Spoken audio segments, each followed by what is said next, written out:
নমস্কার বন্ধুরা, মা ছোট মার হেসেলে সবাইকে স্বাগত জানাই। আজকে আমি নিয়ে এসেছি মুগ ডাল দিয়ে পটলের একটি নিরামিষ রেসিপি। বাড়িতে থাকা সামান্য উপকরণ দিয়েই বানিয়ে নিতে পারেন এই মুগ ডালের এই পটল দিয়ে রেসিপিটি বানানোর জন্য কি কি লাগছে সবার প্রথমে দেখে নিই। এখানে পটলটাকে এইভাবে কেটে ধুয়ে তারপরে নুন আর হলুদ দিয়ে ভালো করে মেখে নিলাম।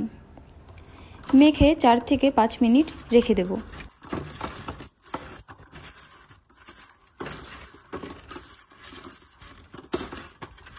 এবার মশলা করে নিচ্ছি। মশলাতে নিয়েছি গোটা জিরে, গোটা ধনে, আদা, শুকনো লঙ্কা আর কাঁচা লঙ্কা। এখানে নিয়ে নিয়েছি কয়েকটা কাজু। তারপর সামান্য একটু জল দিয়ে মশলাটা করে নেব। মশলাটা রেডি হয়ে গেছে। এবার মুগ ডালটা শুকনো খোলায় ভেজে নেব।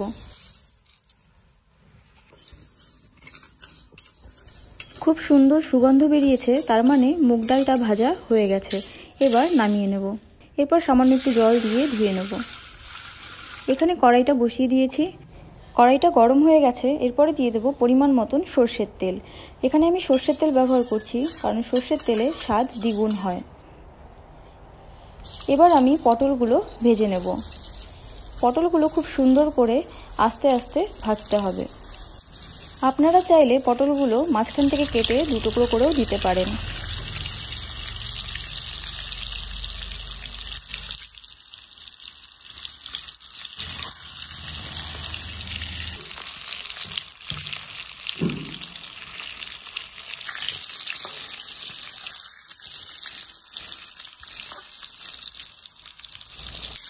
দেখুন কি সুন্দর লাল লাল করে ভাজা হয়ে গেছে। এবার নামিয়ে নিচ্ছি। তেল ছেঁকে ছেঁকে পটলগুলোকে নামিয়ে নিলাম। এরপরে দিয়ে দেবো ফোড়ন। দিয়ে দিচ্ছি 5 ফোড়ন, শুকনো লঙ্কা আর তেজপাতা। এরপর করে রাখা মশলাটা দিয়ে দেব। মশলাটা দিয়ে বেশ কিছুক্ষণ কষিয়ে নেব।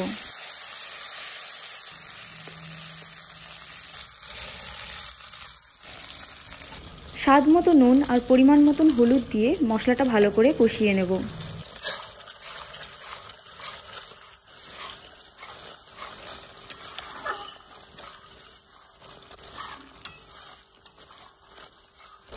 দেখুন তেল ছেড়ে এসেছে, তার মানে মশলাটা কষানো হয়ে গেছে। এরপরে এর মধ্যে দিয়ে দেব মুগ ডাল। মুগ ডালটা দিয়ে আরও একটু কষিয়ে নেব।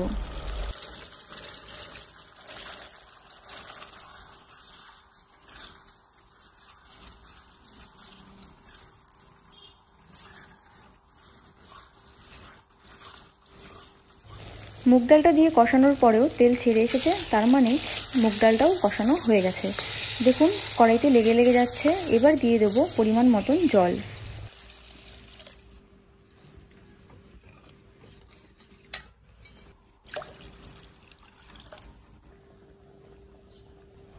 ডালটা খুব বেশি সেদ্ধ করব না, সেদ্ধও হয়ে যাবে আবার গোটা গোটা থাকবে, এই রকম রাখবো।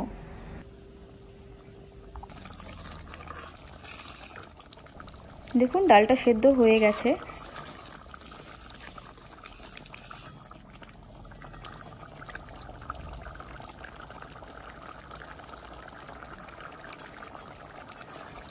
এবার ভেজে রাখা পটলগুলো দিয়ে দেব। পটলগুলো দিয়ে বেশ কিছুক্ষণ নেড়েচেড়ে নিয়ে তারপরে এর মধ্যে দিয়ে দেবো 1 কাপ মতন দুধ।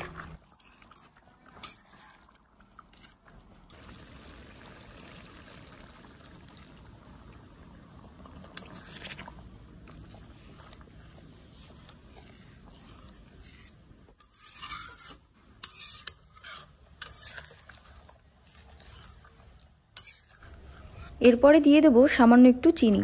চিনিটা একদমই অপশনাল, আপনারা চাইলে নাও দিতে পারেন।